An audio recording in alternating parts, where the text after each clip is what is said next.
says the broadcast is live.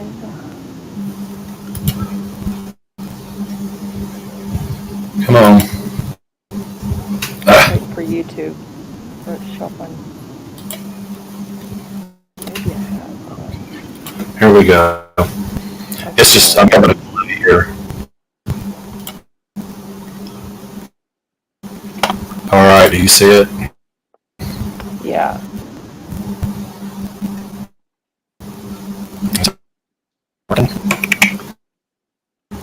Well, we can still do an intro on this. Yeah. But why isn't it?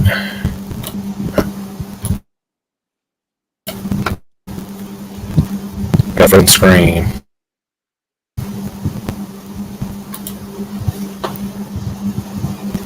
Guess I could say hello to everybody. Yeah, we're a day late. We're not $1 short. We're a day late for the Ides of August. The Ides. Am going? Yeah, I see it.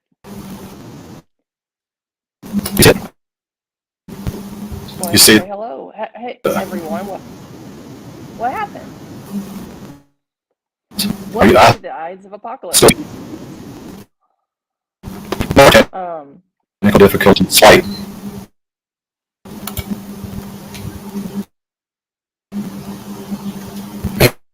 Nothing is. All right, let me just get it. Yeah. To those of you that follow me on Twitter, I don't know if you've noticed I've been gone. I've been permanently suspended. I do not know why. You can find me on Truth Social at Yvonne Burton. But welcome to the Ides of Apocalypse, August. The Ides of August. Which is actually technically yesterday, the 13th, but we're just a day late. Right. This time it's still a couple of weeks. But we always do the Ides of Apocalypse with, we take the two words, Ides and Apocalypse. Shakespeare corrupted Ides, made it bad. Beware the Ides. Right. Ides of March, and we started in March, I think, 4 years ago, a little over 4 years ago. And then we, got onto Apocalypse as well, because that's another word that's been inverted, and it's not the bad things that pretend, that people say, mushroom clouds. Revealing, and that's what we're doing, is we're unpacking and unfolding the lies and the narratives we've been told about history. And though we don't know the truth and can't prove any of it, we can kind of debunk a lot of what we've been told. And I think the topic we've got right now about the Suez Canal, it's actually about the Suez Canal and the Panama Canal. And then current events comes into play too. Right, and we titled it, Diplomat or Engineer, because the builder, Ferdinand de Lesseps, who came up with the idea to construct it, the Suez Canal and the Panama Canal, was not an engineer. He was a diplomat. And he came from a family of diplomats. I always thought he was an engineer. Right. Our experience would tell us that we're wondering if maybe he was just a puppet. I don't know how you end up in that role. Yeah. And then this will kind of touch on previous streams we've done about nostalgia and about the Dreyfus Affair. And it could even just kind of obliquely touch on Louis Pasteur, because Napoleon III, Emperor of France at the time, was a big benefactor for patron of Pasteur. He gave him a lot of legitimacy. So there's just a lot. There's a time of the different things were happening, and then I think Yvonne even found some, kind of not weak, but stringing links to Disney in there somewhere with the Panama Canal. That's what the Panama Canal part, with the American part, the building of it and stuff. And it's just the story that we were being told over and over just comes from people who just lie and lie all the time. It's kind of fascinating how when we do these things, it touches on other other things that you wouldn't think were related at all. So many other dots get connected. You run up on the same people and organizations in history and that you would not think were connected. I would have, when I first started researching this, I wouldn't have thought that the Dreyfus Affair would have been somehow connected. Or that the builder of the Suez Canal and who tried to do the Panama Canal first was there at the presentation of the Statue of Liberty to America. Right. And the Statue of Liberty was originally an idea Suez. At Port Said. So the Statue of Liberty was an idea originally intended for Egypt to go up. The French, it was especially made for us. No, Mhm. it wasn't. There's a whole other rabbit hole on the Statue of Liberty. It's definitely not what people think it is. But why don't you start the bronze statue of De Lesseps himself, who constructed the Suez and tried to do the Panama Canal, but he didn't finish. He went bankrupt. And he got interested. There's a bronze statue. So Billy says he can hardly hear me. I hear. Need to take. I hear you well. I wonder if I should take my AirPods out.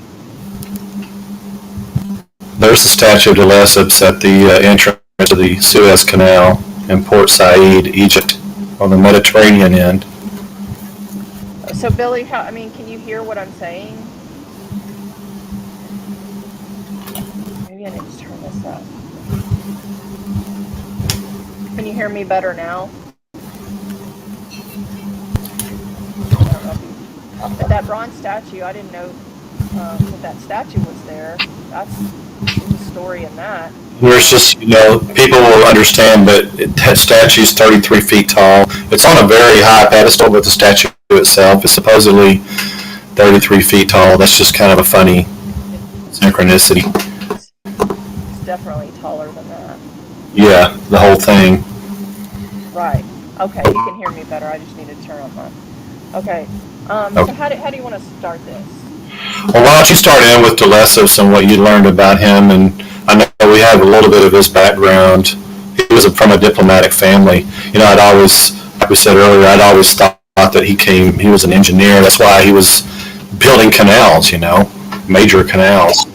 But we found out that, the French were the ones building this thing, and started in 1859, went through the 1860s. It took 10 years, and this would be during a lot of the American Civil War. But right. I still have it. This will be a broad overview for sure, because I don't fully understand how it eventually becomes a British and French-owned company, the canal company that runs the Suez. But the British were against it at first because it was going to threaten their little hold on all their different colonies around the globe. And so right. How did it become a joint thing? And then it gets into 1956 with Nasser, and that was a fiasco. But I guess right. some of the stuff you found out about De Lesseps. Well, first of all,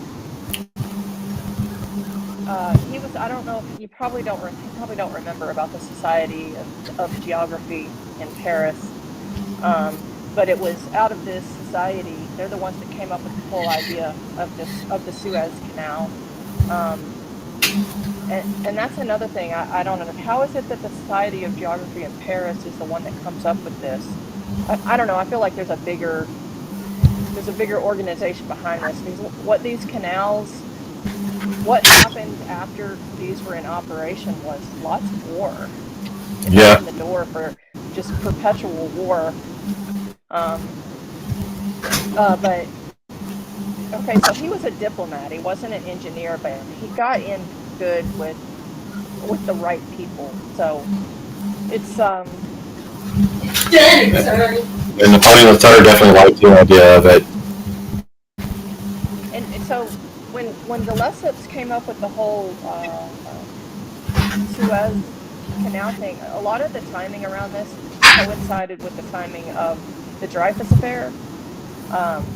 And the Dreyfus Affair if you remember, we did a whole scope on the Dreyfus Affair. It captivated, France and, other parts of the world where people were paying attention. And it had to do with anti-Semitism. Dreyfus was a Jew. But this project, Lou and I wonder if the whole Dreyfus Affair was meant to be a distraction away from the Well, maybe it was a couple of things to grant more victimhood to Jewish people. Oh, because they're being. I was saying the Suez Canal. I meant the Panama Canal. That's on the French trying to do it first back in the 1880s. But the Panama Canal it collapses with a lot of men dying and running out of money, and then they find out that a bunch of diplomats and journalists were bribed to support this thing, and that goes into 1890. It goes into by 1892. It emerged that 1889. So 150 French deputies had been bribed into voting for the allocation of financial aid to the Panama Canal Company, and in February 1893, Lesseps and his son and a number of others faced trial and were found guilty. That was later overturned, but that when they his gets overturned in 1893 because they sentenced him to a year in jail, him and his son. Right. That gets overturned, and in 1894 the Dreyfus Affair begins, and that was probably their little dog whistle at that time to send people looking at it. That captivated the news story. There was that article published called J'accuse, I accuse. Yeah. But the bigger scandal was that there was these French politicians and these journalists who all had their hand in the cookie jar, and it was massive, so massive that it went bankrupt, and of course America ended up getting involved in buying, I think, for like $40 million. Yeah, they bought all the buildings and the equipment, but most of the buildings and equipment were not usable, and plus they had to go with a different route because de Lesseps and his, the great diplomat said he was going to build the Panama Canal the same way as the Suez with no locks. They were just going to be even because it was easier for between the Mediterranean and the Red Sea. It was just going to be a more even field, and they could just cut a ditch basically and have the water flow through. And of course, the geography of Panama and of the Suez are different things. I have a topographic map. Panama. So the canal. It's a mountainous. It's the continental divide rolls through there, so you have to cut through some low mountains and stuff. And it's kind of ironic, the Panama Canal actually kind of runs north-south or southeast to north. There's a big lake area in the middle too, but that's a totally why he thought that was, even as just a diplomat, why he thought it was totally opposite terrain would be suitable for the same techniques they use in the Suez Canal. So that's part of what doomed him too. Right. Yeah, I don't. Who knows? The Suez Canal earlier. And then It'd be up there in the middle. Up top above the Red Sea there. Yeah, and if you remember the Suez, that's where the container ship, the Evergreen, was lodged. Yeah, that was another funny. Who knows? Another bad attempt at comedy. And the route that they took, I think didn't no one show that it looked like a dick and balls. The route it took when it was floundering around. Of course.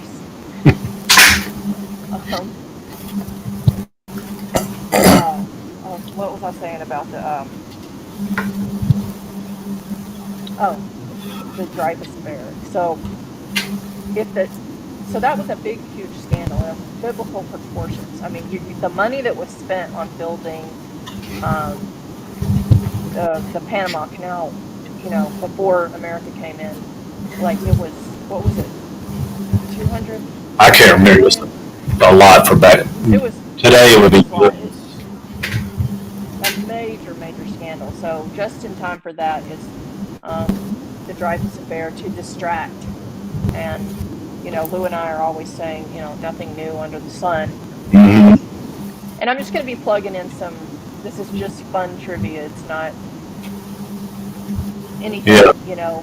earth shattering. But one of the engineers on he served as the Panama Canal Zone, the governor of the Panama Canal Zone.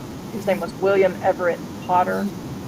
And the only reason I read about him is because our last name was Everett. Mine before I got married, and Lou's current last name. But he was also involved in the logistics of the 1964 New York World's Fair and Walt Disney. And if you know anything about Walt Disney, and that's a whole nother rabbit hole, hmm what he's about. We know that company is pure evil, but he played a key role in the construction of Walt Disney World, and he was he did so much for the Disney company that he became what's called a Disney legend in 1997. And a Disney legend is a Hall of Fame program that recognizes individuals who have made an extraordinary and integral contribution to the Walt Disney Company, and that was established in 1987. So I just thought it was interesting that in 20 something years ago, they made him a legend for Disney. And if he was so tied into Disney and the construction of Disney, that he was connected with Wild Bill Donovan of the CIA, the OSS CIA, Right. because Donovan's the one that helped him with all these lawyers to secure those areas as their own, Right. their own cities, separate from the state of Florida and from the U.S. government. They made their own, basically their own little country. So he was talking with the OSS CIA if he was that crucial to Disney. Speaking of the OSS and the CIA, on July 7th, 1959, Mr. Potter appeared as a guest challenger on the TV panel show To Tell the Truth. Oh, man. It's endless. And so I want to kind of take it kind of back and forth in another direction, kind of, and just take these two canals are very important for world trade with the routes, and they're also choke points. And just to kind of get an idea, here's this one, if I got the right one. I think you did. This is a little bit north. The Suez Canal will be in the bottom left, kind of out of sight. But there's the Black Sea, there's the Caspian Sea on the right. And then you got Turkey there on the bottom of the Black Sea, and they control the Dardanelles, that is the entryway to the Black Sea, which is an important thing. And tying it today with Ukraine and what, the fiasco going on there. And Yeah. I can kind of go real quickly because world opinion says that Ukraine is the victim and Russia. We're not looking at two good guy, a good guy and a bad guy. We're not looking at who knows who the good guy really is. But the story that we're being told is never the true story.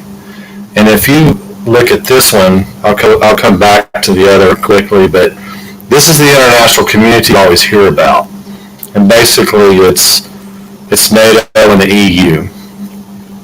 Right. So you look back at this, there's another huge choke point. Well, this is globally. This is looking at it globally. But you look at the Mediterranean is just filled up, the Atlantic's filled up, and you get down to the Panama Canal and the Indian Ocean. Those are huge choke points, and the world is starting to get a little less U.S. dominated, and countries are breaking away from the U.S. dollar and things are kind of getting shaken up, and Russia and China are, kind of pulling some people on their side that are tired of the way the U.S. has been treating them. And so, looking back at the Black Sea, there's a little choke point with the Dardanelles on the western edge of Turkey there, and you get into Greece, and you get into let's see, this will be Panama, I think. There's the Panama Canal kind of in the dead center, in the Caribbean, and then going in Pacific on the left. And I just wanted to I meant to say those are container ships. I think it's a couple of weeks ago I put this. So there's the Mediterranean, and then towards you see Egypt, the Suez Canal is right there. You see that choke point to the. So a lot of these nations are starting to align with Russia, China, and you got Turkey, Egypt's going through this, and in Panama itself, and that a lot of these nations are trying to, looking at joining the BRIC nations instead of letting the EU and the US dominate everything the way they've done in the past. So I just want to. Well, the Suez Canal, it changed the balance of power over there, and we've had perpetual war ever since. I wonder if that wasn't, they weren't saturated with that.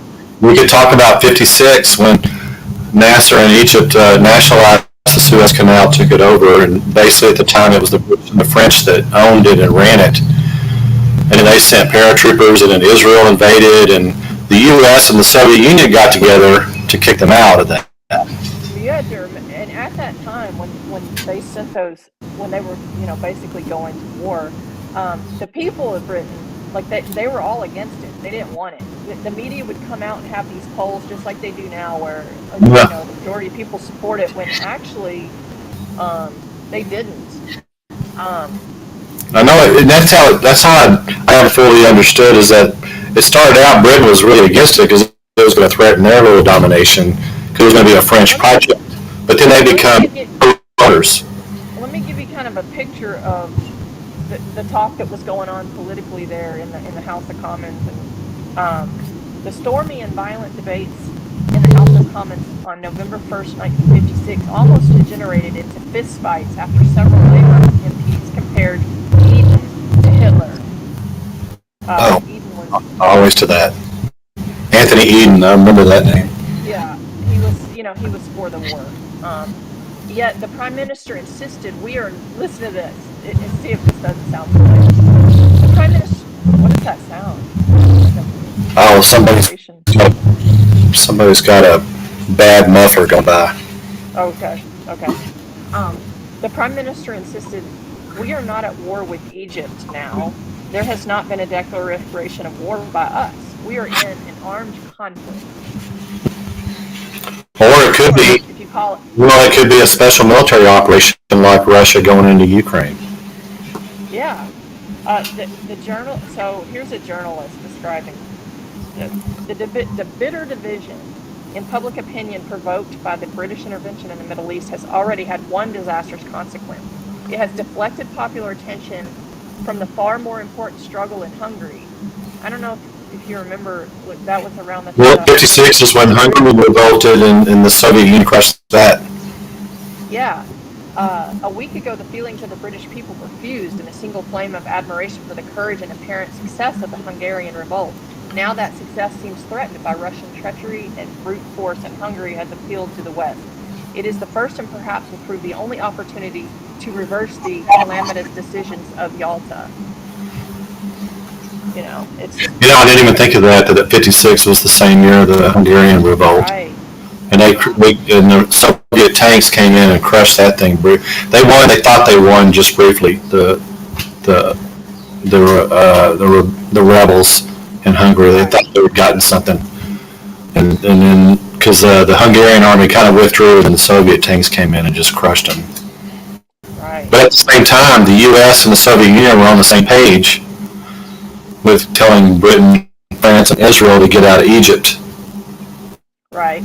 Well, in the aftermath of it all, Anthony Eden, the British Prime Minister at the time, he maintained that the military response had prevented a much larger war in the Middle East. Right. I think we know just from the history of all the wars in the Middle East that's not true.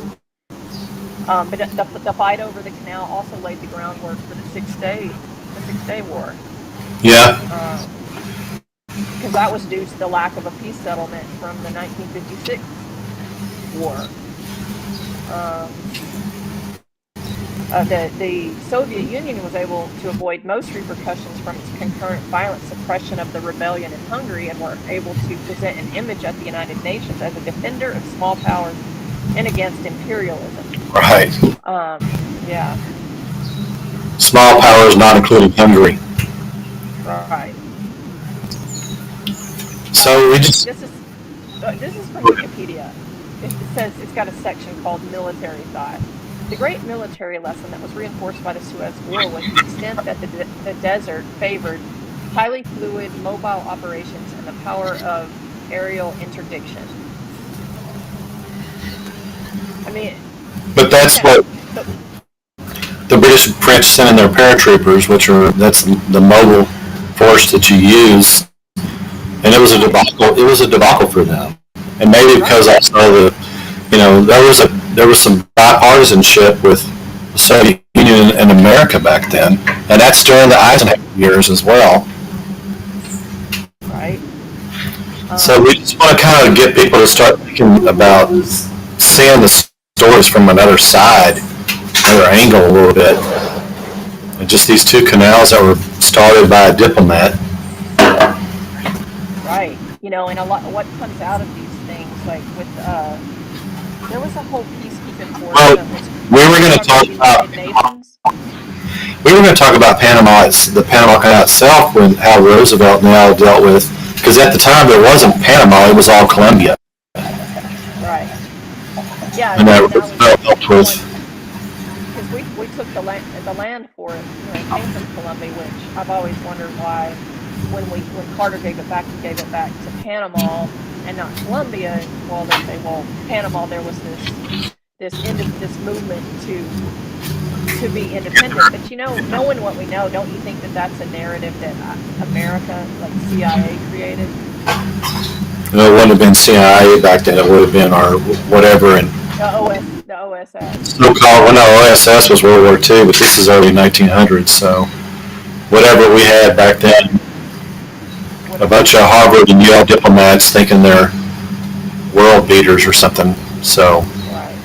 they aided and I would ask is what is the difference in a Panamanian and a Colombian? I think it would be the canal. Right. Well, it's kind of like with Ukraine and Crimea and Russia. All of that used to be Russian. It used to be part of Russia.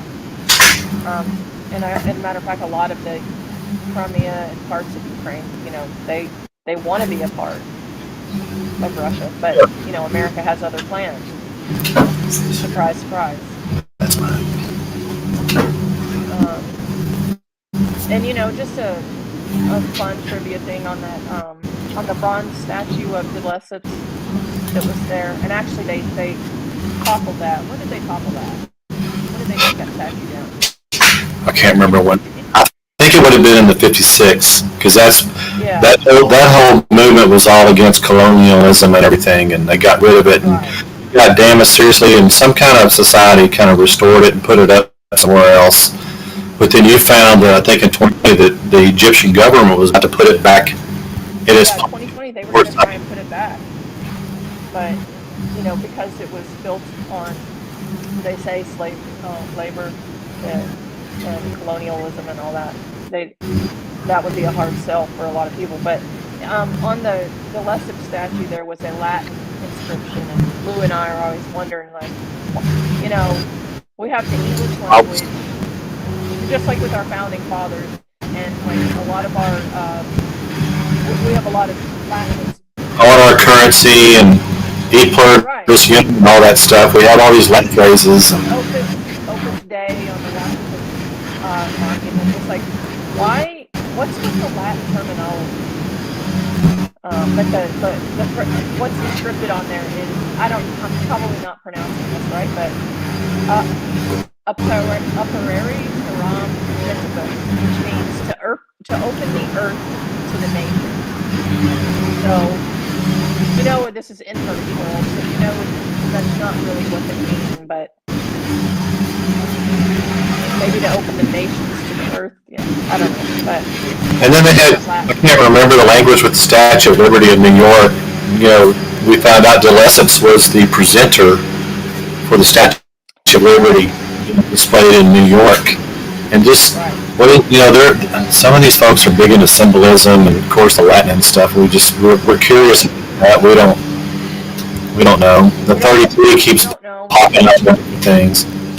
Right, and then the Statue of Liberty was initially supposed to be in the Suez, where the De Lesseps statue is. Yeah, Port Said, where the entrance from Mediterranean. But if I remember correctly, that Egypt didn't want it. thought They didn't. they wanted So to then, print the lesson. then the guy, yeah. So they get that one instead. Right. But then we have the lessons at the Statue of Liberty. I'm wondering what they're trying to signal with that stuff, and I don't know, because why a diplomat because until you dive in, you don't know that the builder of these canals is a diplomat, not an engineer. Like I said, I thought, I guess we assumed too much, thinking it would take an engineer to build a canal. Right. I do wonder why in 2020 they tried to bring back. By Egypt in 2020, there's so much on their plate. Let me see when this article was written, because that was like at the beginning of COVID. That was July. This article was from July 7th, 2020. Yeah, so back the Lessup statue and sparked controversy. So that was July. COVID is we were just beginning. They're doing all the shutdowns, and so why does this? Maybe they didn't even want the statue there. They just wanted the controversy for some reason. And I don't know what was going on, particularly at that time, but I know that pretty much most of the world went along with the WHO and CDC on things. And so what would be the protocols if they were going to have all the manpower needed to move that statue from where it was and put it back at Port Said in Egypt?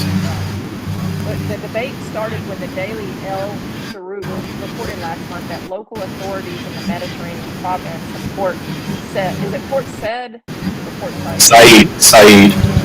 We're thinking of returning the statue of Ferdinand de Lesseps to where it once stood at the northern entrance of the canal. De Lesseps, who came to Cairo in 1833 as a consul, was later posted to Alexandria, had been inspired by the idea of joining the Red Sea and the Mediterranean. Anyway, It was bronze statue. I remember reading that it was his relationship with the governor of Egypt at the time, because it was at the time it was part of the Ottoman Empire. Right. And so he had good relations with somebody. There was some kind of revolt there as well. Somebody else came to power. He had good relations with this man from his diplomatic time, and that's what helped him have control over the development of the Suez Canal. Right. Well, the statue was destroyed by Egyptian fighters amid the 1956 Mideast War. That was when Israeli forces pushed into Egypt toward the Suez Canal after Egyptian President Nasser nationalized the canal.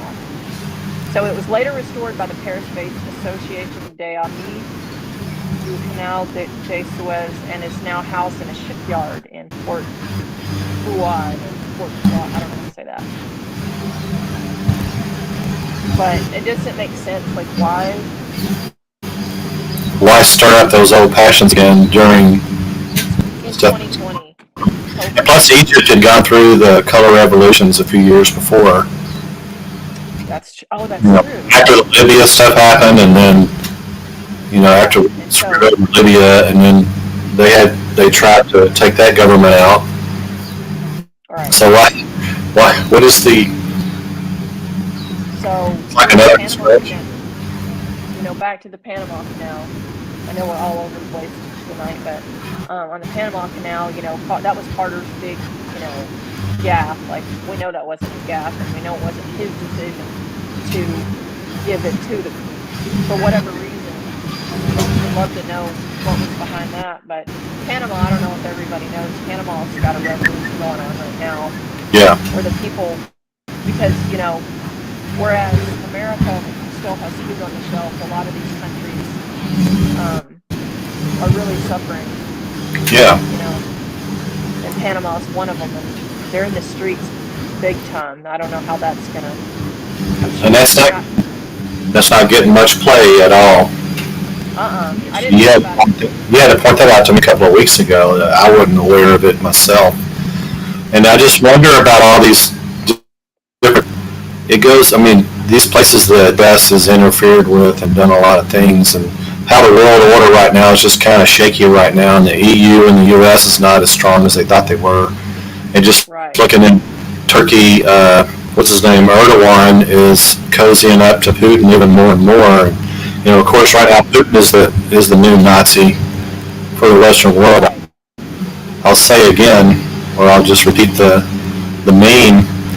We're getting our news from these guys right here. Right. Whereas you look at the world's population, and there's more people living here than all the rest of the great combined. I've even got a nice topographical kind of.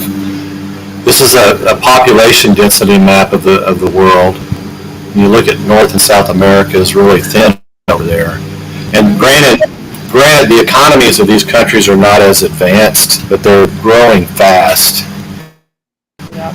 And there's just a lot of people that have a different perspective on how this stuff is going down and why it's going down. And they're kind of fed up and they're getting more and more emboldened because of how much a fiasco Ukraine has become. Right. And so you just go ahead. And Lou and I, we're always saying there's nothing new under the sun. Back to the idea of the Dreyfus affair being a distraction from that huge, major scandal. The guy who was Dreyfus's most strident user is this guy named Edward Diplomat. And here's how Wikipedia read they say he exploited the Panama Company scandal and reached the maximum of his notoriety during the Dreyfus affair, in which he was the most strident of Alpha Dreyfus' accusers. For his anti-Panama articles, Drumont was condemned to 3 months in prison. In 1893, he was an unsuccessful candidate. I don't need that, but anyway, so he exposed and wrote about all the bribes. Before that, they called it anti-Semitic. And of course, when he's accused of anti-Semitism on the Dreyfus affair, I look back on the whole Dreyfus affair and wonder, what have we missed there? Like, you and I, we think that Dreyfus is innocent, and maybe he is. But he was a little pawn in some kind of game going on, and we just wonder. It flared up right at the end of the Panama Canal conspiracy thing. Right. They acquitted de Lesseps and his son, and they didn't have to go to prison. So it had to be in the works to get that going. The timing is so close; it's within a year of each other. Yeah, and we see them do that everywhere. So take Bill Clinton and the Monica Lewinsky scandal and the Whitewater and Vince Foster and all that stuff. Other scandals break out. Like he goes to war in Bosnia. Yeah. There's always, and you've got to remember when things are breaking. These stories, what. Well, and when it's always. And when all the legacy media is pointing in the same direction, you've just got to wonder what else is happening. Right. On the side. All the media was pointing in the same direction on this whole Trump raid. All right. Fox, CNN. So, what was that distracting from? Especially now, because I think it's harder to control their little narrative, and so with the Ukraine debacle and stuff, they still kind of push it in some, but then sometimes they don't address it. And now where everybody's focused on defending Trump and this Trump, and I'm like, who's it actually benefit? Because Trump's people are raising up it immediately, or within a day or two. Right. And then the Democrats are probably fundraising as well. So all the media is on that story in the same way. And they were doing the same thing in 1994. Right. And so you need to be questioning it. If all the media is on the same page, something's up. Because with the Trump thing, Taiwan has fallen off a bit. But here's the thing, and I'll take it back. I can show this over and over again. Yeah. So, is it coming up? This is telling you about Trump right now. But that China is still seething and pissed off about Pelosi's visit to Taiwan. Right. What is actually, there's stuff, there's a lot of people in this world, and China's a big country, and they've made up their mind about some things probably now because of the way that went down, and they've lost face, and Chinese, the Chinese people culture, they don't take that lightly. So we're all focused on an FBI raid, or a lot of us are, and then Right. what's China doing in the background? The Alec Baldwin, yeah, FBI has figured out after a few months that guns don't kill people, that people do. So the question that arises is, okay, why now? Why is it a distraction from something? And it's always time, because look at it took their ballistics experts how long to figure out that you had to pull the trigger for that gun to fire. They knew months ago that it takes a trigger. Everybody knows it takes a trigger. People with basic firearms knowledge knows you don't just. Right. He described it. He never pulled the trigger. So it took the FBI months to figure out what the rest of us knew the night we heard about the story. But this is pretty much all that we have. But just to wrap up, we just when we were looking at the Suez Canal and Panama, because of recent events, the Evergreen shipping container and Panama and the revolutions that's going on there now. There's bigger stories behind all these. Those were major developments. Just like with the railroad here in the U.S. and how much scandal and money. That started before the Civil War and went through the Civil War, and then post Civil War that got really big. Yeah, and so it just makes you, you just have to think about these things, like with Ukraine. What's really going on. It's all about it's about the money, but it's also about the control, because with the Suez and the Panama, it changes world powers, and what's going on right in front of our eyes with the Ukraine thing and Russia and China, and just the changing of the guard, the changing of powers, trying to reset us into something is, you can just kind of read between the lines and see past the narratives that they're feeding you. Because I don't think there is as much control as everybody thinks they are. And then you have these factions of these controllers who are at war with each other. So just kind of enjoy the show. Yeah, and I believe it seems like there's a lot of people with the same goal, but they don't have the same partners, and so they're vying for each other. The things that they do, the things that we see are different factions right there, or it maybe sending a signal and showing their power to the other factions, whatever's going on.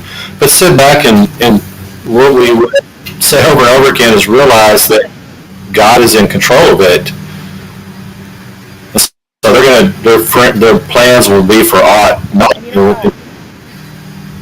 Go ahead. And you know how they never let a good crisis go to waste. And I was thinking, that's what we should be doing. So like with the Panama Canal and the Suez Canal, how it changed things, it opened up things. A lot of people didn't like that it was happening. But, whatever's happening in this world, you should never let a good crisis go to waste. You can do the same things that they're doing, maybe not on the same scale, just don't fight against what's happening and what's there, capitalize on it. We're just looking behind it. There's nothing, we've got these food shortages supposedly in supply lines. Yeah, it's the perfect time to learn how to grow your own food and try to find ways every day that you can unplug from this centralized system. So my main thing I'd like for you to take away from this is, never let a good crisis go to waste. We can do that too. Or at the very least, just the Panama Canal, those were grand.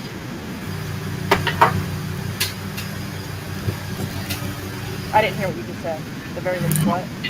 You just froze for a little bit. I was just thinking at the very least, just I've said it before, it's treated as a not well-written comedy show. You can still laugh at it some, because then you just start. They have motives, and they have dark motives, and they have terrible plans, but they fail over and over again, and they're just the whole storyline that we're being fed, try to find alternative sources, and they're going to have their slant too, but at least get a different perspective on it.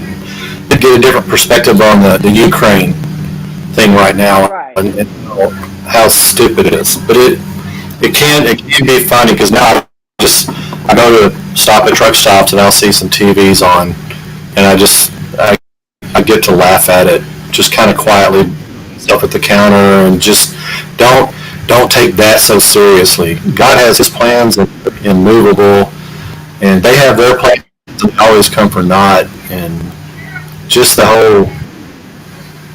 The headlines have become funny. They don't even outrage me anymore. Like, Well, they're contradictory.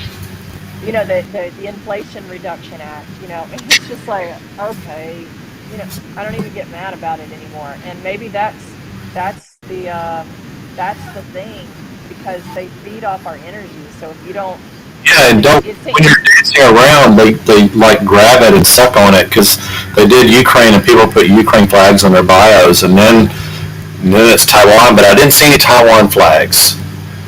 I know. Because now we got the Trump FBI thing going on, and it's right. And I see in comments people are like, they got him now, and I'm just like, maybe he's working with. The walls are closing in. The walls are. So it's keeping.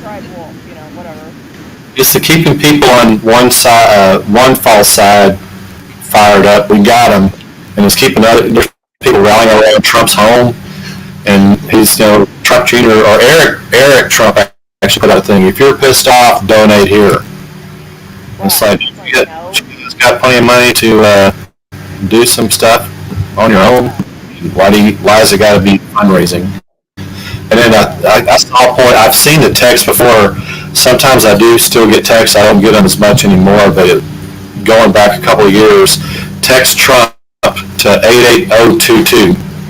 And he was rated on August 8th of 2022. And that's been his text number to donate for several years now. And it's like, if Satan's going to play games and laugh at you, well, he hates the most is if you laugh at him. Right. Instead. And we have power over the dark forces of this world, so we should act like it and laugh more and worry less. Because still, we're not like Panama or some of these other countries yet. We're still a blessed country right now, and we can turn this around, we ourselves.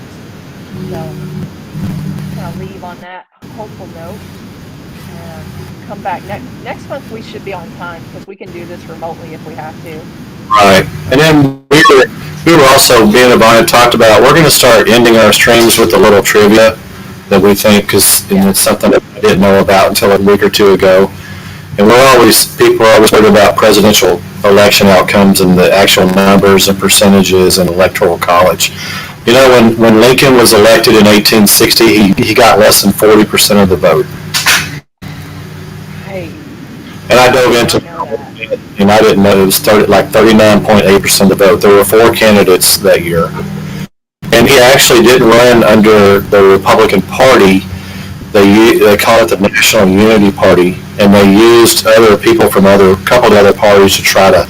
It was manipulation, and so he dominated the Electoral College, but only in the last, because in 1864, of course, only the northern states participated. But Lincoln got less than 40% of the national vote, and then he was president. Wow. People scream about losing by a couple million votes, the 49% instead of 51%. Right. And then it was just interesting when I went down that little hole that Andrew Johnson, who became his vice president in 1864, he was from Tennessee. He was the only U.S. senator of a southern state that seceded that did not resign his office. And so even though Tennessee seceded from the Union, Andrew Johnson stayed. And he eventually became the Governor General of Tennessee for a while. Right. 1862. So that was just interesting. Lincoln didn't even get 40% of the vote. So just something to leave you with. And right. And share this if you find it interesting. I can't share it on Twitter anymore. I'm thinking of just trying to get banned on there on purpose anyway. I tried where it didn't work, so we'll see. Yeah. But I appreciate everybody that did join us, and we're gonna, I don't know what we'll be talking about next month, but we're just gonna try to find something, a different way to look at it, what's happening in the world. And right. Something fun. All right. All right. And we will see you next time. Thanks, guys.